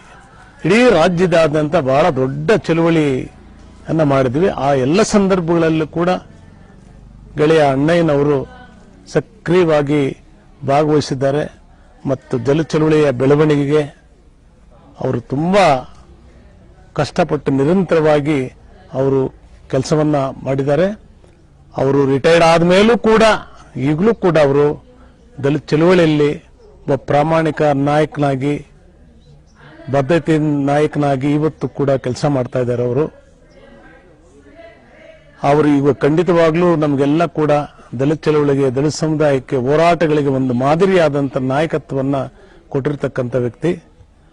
ಅವ್ರಿಗೆ ಒಳ್ಳೇದಾಗಲಿ ಅಂತ ನಾನು ಈ ಸಂದರ್ಭದಲ್ಲಿ ಕೋರ್ಕೊಳ್ತೇನೆ. 1979-80 ಸಂದರ್ಭದಲ್ಲಿ ಕೋಲಾರಲ್ಲಿ ನಾವೆಲ್ಲ ವಿದ್ಯಾರ್ಥಿಗಳು ಹುಣಸಿಕೋಟೆಯಿಂದ ಮುದೋತಿಯಲ್ಲಿ ಜಾಥಾನ ಪ್ರಾರಂಭ ಮಾಡಿ, ಕಾಲ್ನಡಿಗೆ ಜಾಥಾನ ಸುಮಾರು 70 ಕಿಲೋಮೀಟರ್ಗಳ ಇಲ್ಲಿಂದ ಬೆಂಗಳೂರಿಗೆ ಕಾಲ್ನಡಿಗೆ ಜಾಥಾ ಪ್ರಾರಂಭ ಮಾಡಿದ್ವಿ. ಆ ಜಾಥಾ ಪ್ರಾರಂಭ ಮಾಡಿ ಮುದೋತಿ, ಹುಣಸಿಕೋಟೆ, ಟೇಕಲ್, ಹಾಗೇನೆ ಜಡಗೇನಹಳ್ಳಿ, ಹೊಸಕೋಟೆಯಿಂದ KR-ಪುರಂಗೆ ಹೋದ್ವಿ. ಆ KR-ಪುರಂನ ಅಲ್ಲಿ ITI-ನಲ್ಲಿ ಒಂದು ದೊಡ್ಡ ನೌಕರರ ತಂಡ ಇತ್ತು. ಅದರಲ್ಲಿ ಪ್ರಮುಖ ನೇತೃತ್ವನ ಅಣ್ಣಯ್ಯ ವಹಿಸಿಕೊಂಡಿದ್ರು. ಅಣ್ಣಯ್ಯ, ರಾಮಚಂದ್ರ, ರಾಮಕೃಷ್ಣ, ಗೋಪಾಲ್ ಕೃಷ್ಣ ಮತ್ತು ಆರ್ ಮುನಿಯಪ್ಪ ಇತರರು ಇದರಲ್ಲಿದ್ರು. ಅಣ್ಣಯ್ಯ, ಗೋಪಾಲ್ ಕೃಷ್ಣ ಅದರ ನೇತೃತ್ವ ವಹಿಸಿಕೊಂಡಿದ್ರು. ಅವ್ರು ನಮ್ಮನ್ನೆಲ್ಲ ಕೂಡ ಜಾಥಾ ಹೋದಂತ ಸಂದರ್ಭದಲ್ಲಿ ನಮ್ಮನ್ನೆಲ್ಲ ಕೂಡ ಅಲ್ಲಿ ಸ್ವಾಗತಿಸಿ ನಮಗೆ ಅಲ್ಲಿ ಬೆಂಬಲ ನೀಡೋದ್ರ ಮುಖ ಅಲ್ಲಿನ ಕಾರ್ಮಿಕರೆಲ್ಲರೂ ಕೂಡ ಅಲ್ಲಿ ನಮ್ಗೆ ಇದು ಮಾಡಿದ್ರು. ಅವತ್ತು ನನಗೆ ಅಣ್ಣಯ್ಯ ಮುಖತಃ ಪರಿಚಯ ಆದ್ರು ಮತ್ತು ಅವತ್ತು ನನಗೆ ಗೋಚರ ಆಗಿದೆ ಅಣ್ಣಯ್ಯ. ಅವತ್ತು ಬೆಂಗಳೂರಿಗೆ ನಾವು ಯಾವುದೇ ಒಂದು ಸಭೆಗೆ, ಸಮಾರಂಭಕ್ಕೆ ಹೋದಂತ ಸಂದರ್ಭದಲ್ಲಿ ಅಥವಾ ಮೀಟಿಂಗ್ ಹೋದ್ರೆ ನಮ್ಗೇನ್ರ ಅಣ್ಣಯ್ಯ ಒಂದ್ ರೀತಿಯಲ್ಲಿ ಆಶ್ರಯ ನೀಡೋದ್ರ ಜೊತೆಗೆ ಹಸಿವನ್ನ ನಿಲ್ಲಿಸ್ತಾ ಇದ್ರು ಮತ್ತು ಕೇಳೋರು, ಹಣ ಕಾಸ್ಟ್ಲಿದೇನಣ್ಣ ಬಸ್ ಚಾರ್ಜ್ಗೆ ಅಂತಿಲ್ಲ. ಯಾಕಂದ್ರೆ ನಾವೆಲ್ಲ ಅನ್ಎಂಪ್ಲಾಯ್ಡ್ ಹುಡುಗರು. ಹೋಗುವಾಗ ಹೋದ ತಕ್ಷಣ ಊಟ ಕೊಡೋದ್ರ ಜೊತೆಗೆ, ಆಶ್ರಯ ನೀಡೋದ್ರ ಜೊತೆಗೆ, ಸಭೆ ಮುಗಿದ ನಂತರ ಹಣ ಚಾರ್ಜ್ಗಿದೆ ಎಷ್ಟಿದೆ ಅಂತೇಳಿ ನಮ್ಮ ಅಂದ್ರೆ ಎಷ್ಟು ಆ ತಾಯ್ತನ ಇತ್ತು ಅಣ್ಣನವ್ರಿಗೆ ಅಂತಂದ್ರೆ ಎಲ್ಲ ಕಷ್ಟ ಸುಖಗಳ ತಾಯಿ ತರ ಎಲ್ಲವನ್ನು ವಿಚಾರಿಸಿ, ನಮ್ಮ ಕಷ್ಟ ಸುಖಗಳನ್ನು ವಿಚಾರಿಸಿ ಬಸ್ ಚಾರ್ಜ್ ಕೊಟ್ಟು ಕಳಿಸ್ತಕ್ಕಂಥ ಅಣ್ಣಯ್ಯ ನಮಗೆ ಇನ್ನು ಬೆನ್ನೆಲುಬಾಗಿ ನಿಂತ್ಕೊಂಡು ಸಹಕಾರ ಕೊಡ್ತಾ ಬಂದ್ರು. ಮತ್ತು ರಾಜ್ಯ ಮಟ್ಟದಲ್ಲಿ ನಡೀತಕ್ಕಂಥ ಎಲ್ಲಾ ಕಾರ್ಯಕ್ರಮಗಳ ತರ ಅಣ್ಣಯ್ಯ ಅನ್ನದಾತರಾಗಿದ್ರು. ನಮ್ಗೆ ವಿದ್ಯಾರ್ಥಿ ಚಳವಳಿಗಳಲ್ಲಿ ನಾವು ತೊಡಗಿಕೊಂಡು ದಲಿತ ಸಂಘರ್ಷ ಸಮಿತಿಗೆ ಎಂಟ್ರಿ ಆದಾಗ ಅನೇಕ ಚಳವಳಿಕಾರರ ಸಂಪರ್ಕ ನಮಗಾಯಿತು. ಅಣ್ಣಯ್ಯನವರು ನಮಗೆ ನಾಗಸಂದ್ರ ಚಳವಳಿಗಳಿಗೆ ಎಂಟ್ರಿ ಆದಾಗ ಅವಾಗಲಿಂದ ಪರಿಚಯ. ನಾವು ಅದೇ ವ್ಯಕ್ತಿತ್ವ, ಸರಳವಾಗಿರ್ತಕ್ಕಂಥದ್ದು, ಒಂದು ನೇರವಾಗಿ ಮಾತಾಡ್ತಕ್ಕಂಥದ್ದು, ಕೇಡರ್ಸ್ ಜೊತೆಯಲ್ಲಿ ಬಹಳ ನಿಕಟವಾದ ಸಂಬಂಧ ಮತ್ತು ಆತ್ಮೀಯತೆ, ಸಂಘಟನೆ ವಿಚಾರಗಳನ್ನ ಹಂಚ್ಕೊಳ್ತಕ್ಕಂಥ ರೀತಿ, ಇವೆಲ್ಲವೂ ಕೂಡ ನಮಗೆಲ್ಲೋ ಒಂದು ಕಡೆ ಎಷ್ಟೊಂದು ಬಾಂಧವ್ಯ ಮತ್ತು ಒಗ್ಗಟ್ಟು ಸಿಗುತ್ತೆ ಅಂತ ಅಂದ್ಕೊಳ್ತಾ ಇದ್ವಿ. ನಾವು ಅವತ್ತೇನು ಕಂಡಿದ್ದೀವೋ ಅಣ್ಣಯ್ಯನವ್ರನ್ನ ಇವತ್ತು ನಾವು ಅದೇ ರೀತಿ ಕಾಣ್ತಾ ಇದ್ದೀವಿ. ಬಟ್ ಇದೇ ನಮಗೆ ಗಟ್ಟಿತನ ಅಂತಕ್ಕಂಥದ್ದು. ಅಣ್ಣಯ್ಯನವರಲ್ಲಿ ಆ ಥರದ ಗಟ್ಟಿತನ ಇದೆ. ಆ ಕೇಡರ್ಸ್ ಮಧ್ಯೆ ಮತ್ತೆ ಸಂಘಟನೆಯ ಶಕ್ತಿ, ಆರ್ಗನೈಸ್ ಮಾಡ್ತಕ್ಕಂಥ ಕ್ರಮಗಳು ಕೂಡ ಇವತ್ತು ಹಾಗೆ ಇದೆ. ಅಣ್ಣಯ್ಯ ಅಂದ್ರೆ ಎಷ್ಟು ಆತ್ಮೀಯತೆ ಅಂದ್ರೆ ನನಗೆ ಅಷ್ಟು ಖುಷಿ. ಏನಾದರೂ ಬೆಂಗಳೂರು ಅಂತ ಸ್ಥಳಕ್ಕೆ ಬಂದಾಗ ಎಲ್ಲೇ ಫೋನ್ ಮಾಡಲಿ ಬಹಳಷ್ಟು ನಮಗೆ ನಿಕಟವಾಗಿ ಸಿಕ್ಬಿಟ್ಟು ನಮ್ಮ ಕುಟುಂಬದವರೊಬ್ರು ಅಂತಕ್ಕಂಥದ್ದು ಭಾವನೆ ಅವರಿಗೆ. ಆ ರೀತಿ ಅಣ್ಣಯ್ಯನವರ ಒಂದು ಮಾರ್ಗದರ್ಶನ ಯುವ ಪೀಳಿಗೆಗೆ ಬೇಕು. ಇವತ್ತು ಆ ಥರದ್ದು ಮಾಡಲ್ಸ್ ಸಿಗಲ್ಲ ನಮಗೆ. ಹೆಂಗಂಗೋ ಹೋಗ್ತೀವಿ ಚಳವಳಿಗಳು. ಬಟ್ ನಿಜ ಚಳವಳಿಗಳಲ್ಲಿ ತೊಡಗಿಸಿಕೊಂಡಂತಕ್ಕೂ ತತ್ವ ಸಿದ್ಧಾಂತದಲ್ಲಿ ಭಾಗಿಯಾಗಿರ್ತಕ್ಕಂಥವ್ರು, ಒಳಗೂಡಿಸ್ಕೊಂಡಿರ್ತಕ್ಕಂಥವ್ರು, ಇವ್ರ ವಿಚಾರಗಳು ಒಂದಷ್ಟು ಯುವಕರಿಗೆ ಇನ್ಫ್ಲೂಯೆನ್ಸ್ ಆಗಬೇಕು. ಅವ್ರು ಇನ್ನಷ್ಟು ಇನ್ಫ್ಲೂಯೆನ್ಸ್ ಆದಾಗ ಈ ಥರದ ಅಣ್ಣಯ್ಯಗಳು ತುಂಬಾ ಜನ ಬರ್ಲಿಕ್ಕೆ ಸಾಧ್ಯ ಆಗುತ್ತೆ. ಕರ್ನಾಟಕ ರಾಜ್ಯದ ಐತಿಹಾಸಿಕ ಚಳವಳಿ ದಲಿತ ಚಳವಳಿ. ಈ ಚಳವಳಿಯ ಕಟ್ಟೋದ್ರಲ್ಲಿ ಬಹಳಷ್ಟು ಕಾರ್ಯಕರ್ತರು ಪ್ರಮುಖರಾಗಿ ಭಾಗಿಗಳಾಗಿದ್ದಾರೆ. ಗೆಳೆಯ ಅಣ್ಣಯ್ಯರವರು ಅತ್ಯಂತ ಬದ್ಧತೆಯುಳ್ಳಂತಹ ಸ್ನೇಹಿತರು, ಬಹಳ ಸ್ನೇಹಪರತೆ. ನಾವು ಏನಾದರೂ ಸಭೆ ಸಮಾರಂಭಗಳು ಅಥವಾ ಶಿಬಿರಗಳಲ್ಲಿ ಸೇರಿದಾಗ ಒಂದು ಕುಟುಂಬದ ರೀತಿಯಲ್ಲೇ ನಾವು ನಡ್ಕೊಂತಿದ್ವಿ. ನಾನು ಈ ಮೈಸೂರು ಪ್ರಾಂತ್ಯದಿಂದ ಆ ಕಡೆ ಹೋದಾಗ ನಾನೆಲ್ಲೋ ಯಾವುದೋ ಬೇರೆ ಪ್ರದೇಶಕ್ಕೆ ಹೋಗಿದ್ದೀನಿ ಅಂತೇಳಿ ಅನ್ನಿಸುತ್ತಲೇ ಇರಲಿಲ್ಲ. ಅವ್ರು ಇಲ್ಲಿಗೆ ಬಂದಾಗ ಅವ್ರಿಗೂ ಆಗ ಅನ್ನಿಸ್ತಿರಲಿಲ್ಲ. ನಾವೆಲ್ಲರೂ ಒಂದು ಕುಟುಂಬದ ಒಂದು ಏಕೀಭವಿಸಿದ ಸೈದ್ಧಾಂತಿಕ ಹಿನ್ನೆಲೆಯಲ್ಲಿ ನಾವೆಲ್ಲ ಒಟ್ಟು ಒಂದು ಕಾಜ್ಗಾಗಿ ಕೆಲಸ ಮಾಡ್ತಿದ್ದೀವಿ ಅಂತೇಳಿ ನಮ್ಮನ್ನು ನಾವು ತೊಡಗಿಸ್ಕೊಂಡಿದ್ವಿ. ಇದು ನಿಜವಾಗಿಯೂ ಇಂತಹ ಸ್ನೇಹಿತರೊಟ್ಟಿಗೆ ನಾವೆಲ್ಲ ಇದ್ದು ದಲಿತ ಚಳವಳಿಯಲ್ಲಿ ಭಾಗಿಗಳಾಗಿದ್ದೀವಲ್ಲ, ನಮ್ಮೊಟ್ಟಿಗೆ ಅವರೆಲ್ಲ ಭಾಗಿಗಳಾಗಿದ್ರಲ್ಲ ಅನ್ನೋದು ನಿಜವಾಗಿಯೂ ನಮ್ಗೆಲ್ರಿಗೂ ಹೆಮ್ಮೆಯ ಸಂಗತಿಯಾಗಿದೆ. ಈಗ ಒಡನಾಡಿ ಅಣ್ಣಯ್ಯರವರು ಅವರೇ ಒಂದು ಸಂಘಟನೆಯನ್ನ, ರಾಜ್ಯ ಮಟ್ಟದ ಸಂಘಟನೆಯನ್ನ ಕಟ್ಟಿ ಅದರ ರಾಜ್ಯ ಸಂಚಾಲಕರಾಗಿ ಚಟುವಟಿಕೆಯನ್ನ ನಿರ್ವಹಿಸ್ತಾ ಇರತಕ್ಕಂಥದ್ದು. ಇಂತಹ ಬದ್ಧತೆ ಇರುವ ಸ್ನೇಹಿತರು, ಸಂಘಟನೆಯನ್ನೇ ಉಸಿರಾಗಿ ಇಟ್ಕೊಂಡಿರ್ತಕ್ಕಂಥ, ಉಸಿರಾಗಿ ಭಾವಿಸಿರ್ತಕ್ಕಂಥ, ಸಂಘಟನೆ ಒಟ್ಟಿಗೆ ಸತತವಾದಂತಹ ನಿರಂತರವಾದ ಸಂಬಂಧವನ್ನು ಇಟ್ಕೊಂಡಿದ್ದಂತಹ ಸ್ನೇಹಿತರು ಇವತ್ತು ಸಂಘಟನೆಯನ್ನ ಕುರಿತು ಒಂದು ಬದ್ಧತೆ ಹಿನ್ನೆಲೆಯಲ್ಲಿ ತಮ್ಮ ಕೈಲಾದಷ್ಟು ಚಟುವಟಿಕೆಯನ್ನ ಕರ್ನಾಟಕ ರಾಜ್ಯದಲ್ಲಿ ದಾಖಲಿಸಬೇಕು ಅನ್ನೋ ನಿಟ್ಟಿನಲ್ಲಿ ರಾಜ್ಯ ಸಂಚಾಲಕರಾಗಿ ಚಟುವಟಿಕೆಯನ್ನ ಮಾಡ್ತಿರ್ತಕ್ಕಂಥದ್ದು ನಿಜವಾಗಿಯೂ ಅವರು ಅಭಿನಂದನಾರ್ಹರು. ಅವರ ಚಟುವಟಿಕೆಯಲ್ಲಿ ಅವರು ಮುಂದುವರಿಲಿ, ಅವರ ಏನು ಶ್ರಮ ಇದೆಯೋ ಅದು ಅವರಿಗೆ ಯಶಸ್ಸನ್ನು ತಂದುಕೊಡ್ಲಿ ಅಂತೇಳಿ ಈ ಮೂಲಕ ಹಾರೈಸ್ತಾರೆ. ಬಡವರ, ದಲಿತರ, ಅಲ್ಪಸಂಖ್ಯಾತರ ಹಾಗೂ ಶೋಷಿತರ ಸಮಸ್ಯೆಗಳಿಗೆ ನಿರಂತರವಾಗಿ ಸ್ಪಂದಿಸಿ ಅವರ ಸರ್ವತೋಮುಖ ಬೆಳವಣಿಗೆಯ ಮನೋಭಾವನೆಯ ಹೋರಾಟವನ್ನ ಮೈಗೂಡಿಸಿಕೊಂಡಿರುವ ಅಣ್ಣಯ್ಯ ಅವರ ಸೇವಾ ಕಾರ್ಯವನ್ನ ಗುರುತಿಸಿರುವ ಕರ್ನಾಟಕ ಸರ್ಕಾರ ಅಂಬೇಡ್ಕರ್ ಪ್ರಶಸ್ತಿಯನ್ನ ನೀಡಿ ಅಣ್ಣಯ್ಯರವರನ್ನ ಗೌರವಿಸಿದೆ. ಜನಪರ ಚಳುವಳಿಯಿಂದ ಸಿಗುವ ತೃಪ್ತಿ, ಜನಾಭಿಮಾನ, ಗೌರವ, ಪ್ರೀತಿ, ಬಾಂಧವ್ಯ ಪ್ರಶಸ್ತಿಗಿಂತಲೂ ಮಿಗಿಲು ಎಂದು ಭಾವಿಸಿರುವ ಅಣ್ಣಯ್ಯರವರು ಇಂದೂ ಕೂಡ ಜನರ ಸಮಸ್ಯೆಗಳ ಪರವಾಗಿ ಹೋರಾಟ ನಡೆಸುವುದನ್ನೇ ಮುಂದುವರಿಸಿದ್ದಾರೆ. ಇಂದಿಗೂ ಸಾಮಾನ್ಯರಂತೆ ಬದುಕು ನಡೆಸುತ್ತಿರುವ ಅಣ್ಣಯ್ಯರವರು ಇಂದಿನ ಯುವ ಹೋರಾಟಗಾರರಿಗೆ ಸ್ಫೂರ್ತಿದಾಯಕವಾದ ಮಾರ್ಗದರ್ಶಕರಾಗಿದ್ದಾರೆ.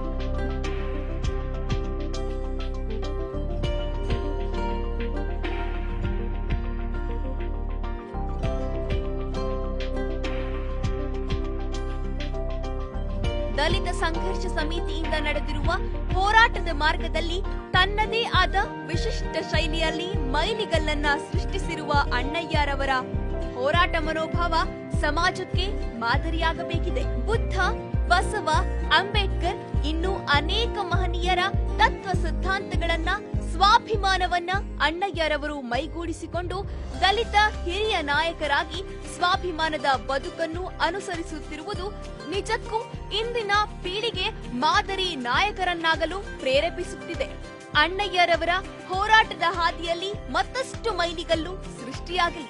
ಭಗವಾನ್ ಬುದ್ಧರ ಆಶೀರ್ವಾದ ಆರೋಗ್ಯವಂತ ಜೀವನದೊಂದಿಗೆ ಶೋಷಿತ, ಹಿಂದುಳಿದ ಹಾಗೂ ಅಲ್ಪಸಂಖ್ಯಾತರ ಪರವಾಗಿ ಮತ್ತಷ್ಟು ಗಟ್ಟಿ ಧ್ವನಿಯಾಗಲೆಂದು ಹಾರೈಸೋಣ.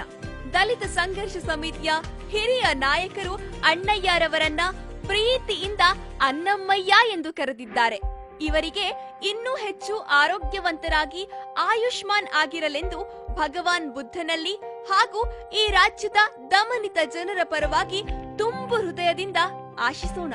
ದಲಿತ ಸಂಘರ್ಷ ಸಮಿತಿಯು ಸತತವಾಗಿ ಕಳೆದ 40 ವರ್ಷಗಳಿಂದ ದಲಿತರ ಪರವಾಗಿ, ದಮನಿತರ ಪರವಾಗಿ, ಅಲ್ಪಸಂಖ್ಯಾತರ ಪರವಾಗಿ, ಹಿಂದುಳಿದವರ ಪರವಾಗಿ, ತಳವರ್ಗದವರ ಪರವಾಗಿ ಸಾಕಷ್ಟು ಕೆಲಸಗಳನ್ನ ಮಾಡುತ್ತಲೇ ಬಂದಿದೆ. ನೂರಾರು ನಾಯಕರು ದಲಿತ ಸಂಘರ್ಷ ಸಮಿತಿಯಲ್ಲಿ ಹೋರಾಟಗಳನ್ನ ನಡೆಸುವ ಮೂಲಕ ತಮ್ಮ ಜೀವನವನ್ನೇ ಮುಡುಪಾಗಿಟ್ಟಿದ್ದಾರೆ. ದಲಿತ ಸಂಘರ್ಷ ಸಮಿತಿಯ ಹೋರಾಟದ ಪರವಾಗಿ ಇಂದು ಸಾವಿರಾರು ಎಕರೆ ಜಮೀನು ತಳ ಸಮುದಾಯದ ಜನರಿಗೆ ತಲುಪಿದೆ. ಸಾವಿರಾರು ವಿದ್ಯಾರ್ಥಿಗಳು ವಿದ್ಯಾರ್ಥಿ ನಿಲಯಗಳಲ್ಲಿ ಕಲಿಯುವಂತಾಗಿದೆ. ಲಕ್ಷಾಂತರ ಉದ್ಯೋಗ ಸೃಷ್ಟಿಯಾಗಿದೆ. ಮೀಸಲಾತಿ ದೊರಕಿದೆ. ಒಂದು ಕಾಲಕ್ಕೆ ದಲಿತ ಸಂಘರ್ಷ ಸಮಿತಿಯ ಹೋರಾಟಗಳು ನಡೆಯುತ್ತಿವೆ ಎಂದರೆ ವಿಧಾನಸೌಧ ಗುಡುಗುತ್ತಿತ್ತು, ರಾಜಕಾರಣಿಗಳ ಎದೆ ನಡುಗುತ್ತಿತ್ತು. ದಲಿತ ಸಂಘರ್ಷ ಸಮಿತಿಯ ಹೋರಾಟಗಳು ಇಂದಿನ ಯುವ ಪೀಳಿಗೆಗೆ, ಯುವ ಹೋರಾಟಗಾರರಿಗೆ ಸ್ಫೂರ್ತಿಯಾಗಬೇಕಿದೆ. ನಮ್ಮೆಲ್ಲ ಹೋರಾಟಗಳಿಗೂ ಮಾದರಿಯಾಗಬೇಕಿದೆ. ಜೈ ಭೀಮ್.